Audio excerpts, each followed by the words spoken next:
I'm with Coach Dave Miller, the head coach of the Fairmont Firebirds, and this is week 10, the last week of the regular season for the Firebirds, but I'm sure you're looking forward to some playoff games as well. But before we get there, let's talk a little bit about the Centerville game. In this defensive struggle, you held the Elks to less than 200 yards and no gain over 13 yards. What were the defensive effort that caused that? I just think we played pretty good fundamentals against a pretty good football team, really, and nothing fancy. I mean, we don't try to do anything real fancy and just try to stay basic. But I think our guys did a pretty good job, containing them and making them earn it. Except for one pass play that we got a little bit out of position there. We did a pretty good job. So. Offensively, you couldn't get the running game going. Was that because Centerville controlled the line of scrimmage with their defensive front? I don't know if it's necessarily the front. I think some of the stuff they do gives you trouble, and they have good defense. They have good athletes over there. So we conversely, it's like it was a defensive struggle all night. They're making us earn it too. We certainly had opportunities. We just didn't take advantage of them well enough, but. They're good. They shut out a really good Gahanna-Lincoln team that's undefeated right now, 10-0 when they came down and played them. We told our guys, it's like, hey, we just have to get better at what we do. And I think I did a little too much. Looking back on it, I wish I hadn't done some of the things I did. But, you learn from those things, and we lost to a good football team. So. Moving on to the last regular season home game for so many seniors. Let's start with the career of Dew Baker and what he's meant to the program. Well, he's been phenomenal. Stepped in as a sophomore. We were at that point playing really Tank Gant, who I think was out of position, and Drew stepped in when was needed, and he's had a great career. He's set all kinds of records already. Single season rushing. He owns the total yard record for career at this point too, and I think that's only going to increase, obviously, but or hopefully. But he's been great. He's our most trusted football player. We polled our kids earlier this year in the summer, and to a man, they look to him and really trust him, and he's all in. So great kid. All right. How about Dylan Krieger, who started this year at quarterback?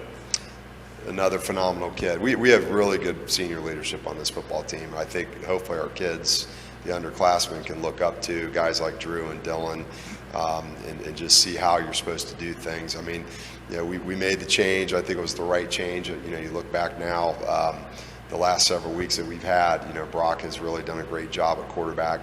But Dylan got us started, and I think Brock was not ready at that point. And I think that he's learned a lot from Dylan just on leadership, and Dylan will do anything we ask him to do. He's playing halfback right now, probably going to work some wide receiver, and he'll do whatever it takes to help our team be successful. So just a phenomenal kid with a great attitude and going to be very successful in life. The offensive line, always very undervalued. What seniors helped experience blocking this year? Well, we have a bunch of them. Again, we're pretty senior laden, especially up front. I'd start with Enoch Cruz. He's not only done a good job up front for us, but also just in terms of his leadership, has become a very vocal part of our team, and he does walk the walk. That I never like guys that talk a lot and they don't really back it up, but he's one that does both, and the kids respect him. Cooper Davis, what an off season that kid had this past off season, and just continued through the season. He's had really 2 great years for us. Aiden Bunt stepping in at center this year and has done a phenomenal job, both in terms of just what he's doing up front for us and leadership, and then Caden Partnick kind of rounding it out. He's also playing some defense too, so two-way guy and just extremely valuable to our football team. Just has a motor, maybe one of the most relentless kids I've ever coached. And then I'd be remiss if I don't mention Noah Wilkins, who's our tight end. He kind of gets lost in the shuffle sometimes. because he is a tight end. We could throw the ball to him, but he's as integral a part of that offensive line as anybody else. So they've all done a phenomenal job. It's been a great, really fun year to work with those guys, and I want it to extend as long as possible because we're going to miss them. It's going to be a real void when they're not here anymore. On defense, top three tacklers, Gusweiler, Russell, and Penix. Can you talk about each of them and what they've meant? Just, again, great senior leadership, starting with Gus. We missed him against Wayne, and we stepped up with him not being there. But, he got a little dinged up in the Miamisburg game. But, he's had some phenomenal games for us. I think back to LaSalle and some of the plays that he made against them. Just pressuring the quarterback, sacking the quarterback. And he's going to go on and I think have a really bright future in college and possibly beyond. So, he's really our only true scholarship kid. Has a lot of D1 offers. Owen Russell is probably a undersized. Doesn't have the greatest athletic ability, but one of the smartest football players on our team. Maybe one of the smartest kids I've ever coached. And he just makes plays, and he makes great in-game adjustments. I mean, it's like when something's not working, he figures out ways, probably better than any kid that I've, coached. Coach Roncalli has stated as much, just making in-game adjustments and figuring out how he can be successful and plays with a high motor too.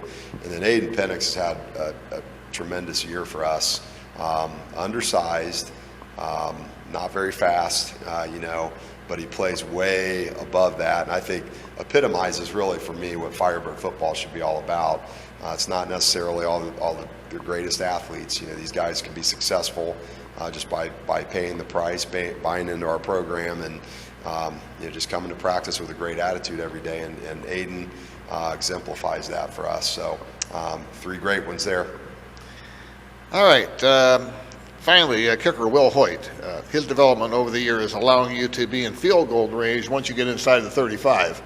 Yeah, I mean, that's been big for us. He's made 9 this year, 49-yarder against, I'm trying to remember what game that was. I know it's pretty big, because all of our games are close. But, he's been huge, really, and has matured quite a bit. He kicks off for us, too. We still need to work on some things there. But, he's pretty automatic and has been really for the past couple of years. So there's going to be a big void there, too. And I think he's going to go on and have a pretty good college career somewhere, too. So great kids, and there's a lot of them that I haven't mentioned, that certainly deserve to be mentioned. Dawson Cahill as a free safety for us, playing injured pretty much the entire year, and just somehow keeps coming back. Again, undersized, not the greatest. When you watch him walk through the door, you don't sit there and go, wow, that's a phenomenal football player, but epitomizes, I think, what we're all about here.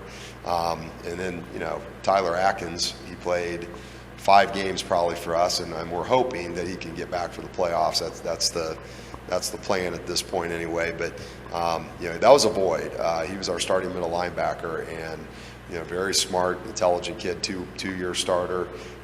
We lost him early in the year, and it's been guys kind of stepping up, some underclassmen, and kind of picking up the pace there with what he's left. But just great kids. I know there's more that I'm missing, but they're all great.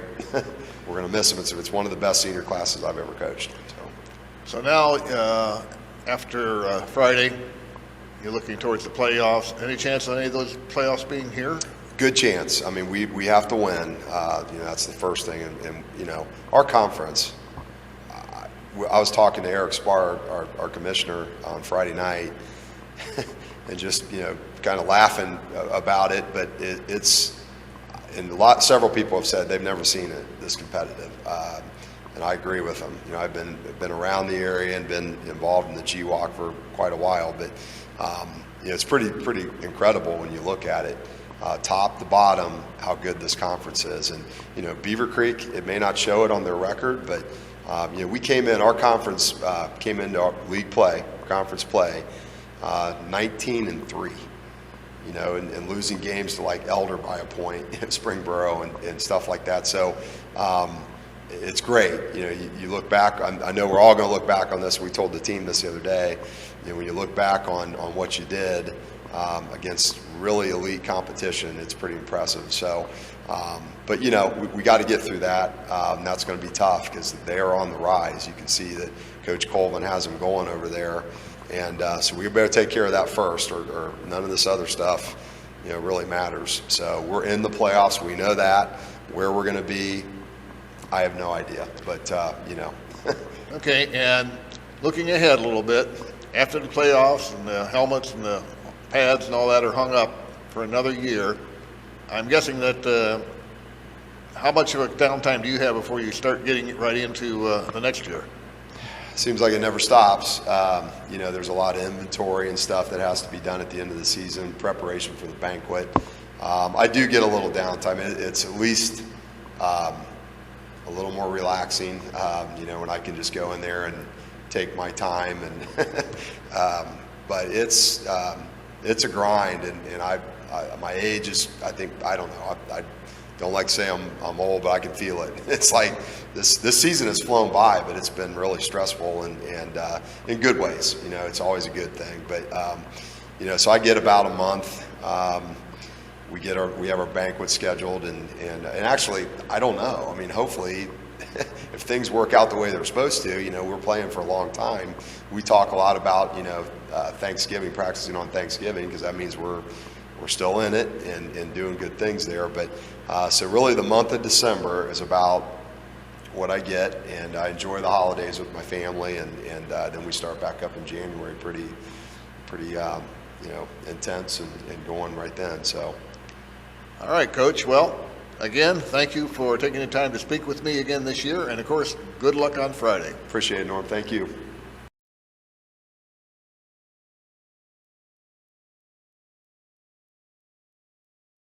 I am with Marcus Colvin, and he is the new head coach for the Beavercreek Beavers, but certainly not your first time in coaching a high school team, and we'll talk about that in a minute. But first of all, you were able to get your team some early wins. Can you talk a little about those? Sure. Yeah. I mean, I think taking the opportunity here at Beavercreek, tough decision to leave CJ, especially entering into a program that had not won since I think the COVID year, and understanding that challenge and the importance of growing the program and winning. We fell to Xenia, a really good football team, week 1, but we're able to rebound with 2 wins, one against Franklin, one against Ponitz early on, weeks 2 and 3, and really was a good feeling. We needed that here. The kids needed it. Community needed it. Then we've entered that GWAC gauntlet the last 7 weeks, which has been tough for us, but there's been moments we've been very competitive, and I've seen a lot of growth in the team. And so the wins early help. The losses aren't fun, but I don't let the scoreboard lie to us. I do think we're making vast improvements here. Well, that's part of the issue that you had to step into, a team that was kind of beaten down, if you will, by not winning anything. How do you get them motivated? Yeah, so I really believe in hard work. I think football is not just what you do on the field. There's character in it. There's development with leadership. There's weight room. There's film study. It's really growing and learning the game.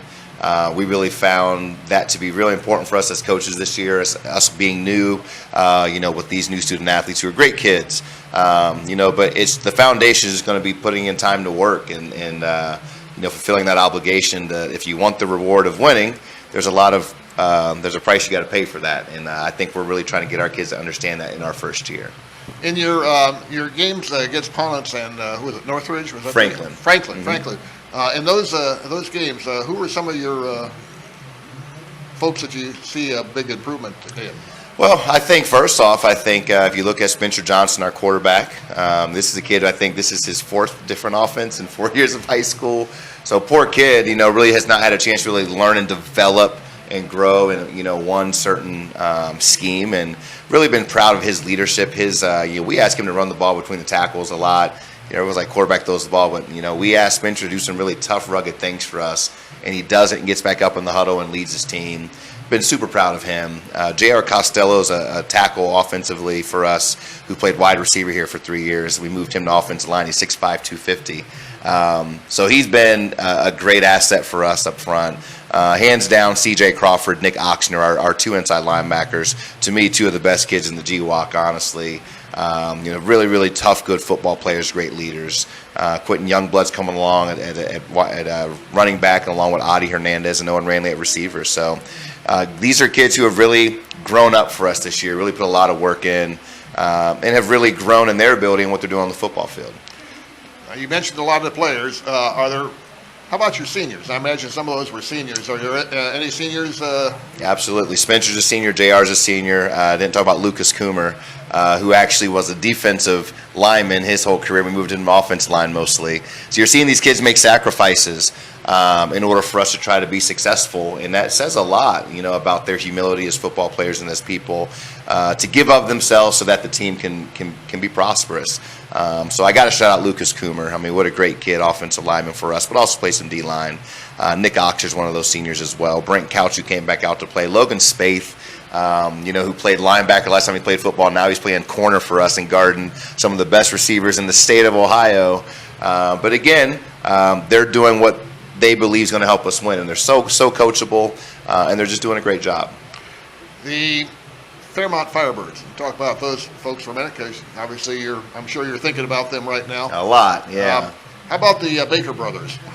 They're talented. So they are brothers, the quarterback and the running back? Yeah. Okay, I asked that question to someone. They said, I'm not sure if they're brothers. I was like, well, they look like they should be brothers, the way they play football. I mean, Drew, the senior, at CJ last year, his junior year, we actually played Fairmont over at Fairmont.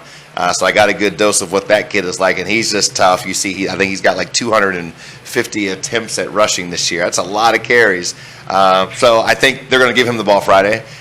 We have to be ready to tackle him. And then the sophomore kid, the quarterback, man, I think he's going to be a really good football. He's a really good football player now, but the fact that he's only a sophomore, he's got 2 more years, good for Coach Miller. I think if you're going to run that type of offense, you need a quarterback to engine it. And what a great find for Coach Miller to find such a young kid that's doing such a good job. And speaking of Coach Miller, of course, he's going to have his team try to play keep away. How do you counter that? Yeah, that's what we're trying to figure out today. Is it Tuesday? All right, so we had a good day Monday, Tuesday, Wednesday. I mean, I think you have to try to obviously take away the fade. You got to take away the dive. You got to take away the Baker kid down in the trenches and make Fairmont go to their phase 2 and 3, whether it's the quarterback running or the pitch.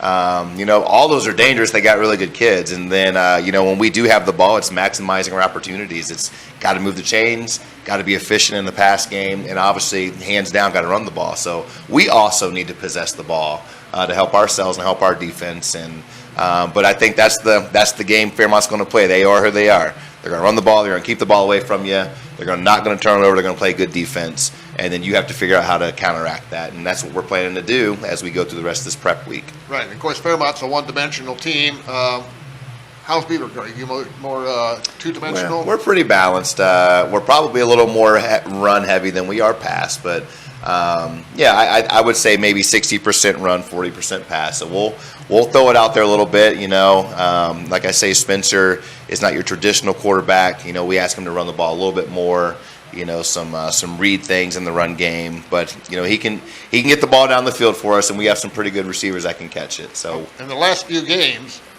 it seems like Fairmont kind of lulls the other team into thinking all they're going to do is run it, and all of a sudden they throw a pass. Yeah, I saw the Centerville game. They threw the ball 9 times. 5 of 9. That's efficient. I think on the season, maybe they've thrown it 15, 16 times. Right. So not a lot, but you got to honor it. The kid can throw, so we can't not cover the pass, So you have to figure out how do you balance really owning the run game, but still being a little safe back on the back end with pass. But that's the conundrum Fairmont puts you in, that Coach Miller's been running this offense for a long time. So anything that we're going to put out there in front of him, he's seen it, and is going to have an answer. And that's up to us as coaches to make sure that we are ready to make adjustments as well. All right. And, of course, this is the last of the regular season. How are you holding up health-wise with players? Anybody banged up? Yeah. I think I just got a report. We got a kid with a broken pinky yesterday. I mean, we've got a few concussions. Yeah, I mean, we're not as healthy as we'd want to be. I would have to imagine many teams are fighting that battle now.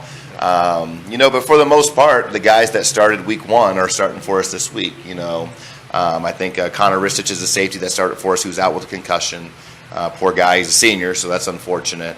But we're relatively healthy, and guys are going to play, but they're just going to play banged up and with some extra tape on their fingers and knees and ankles and stuff like that. So, but it's week 10. We're not eliminated from the playoffs. So if we shock the world and get a win and get in, that'd be great. But it's our final game, so we're going to play like it's the last one, and hopefully the kids come up and respond for us. All right, Coach. Well, thank you for taking the time to speak with me today, and good luck on Friday. Thank you very much. Appreciate your time.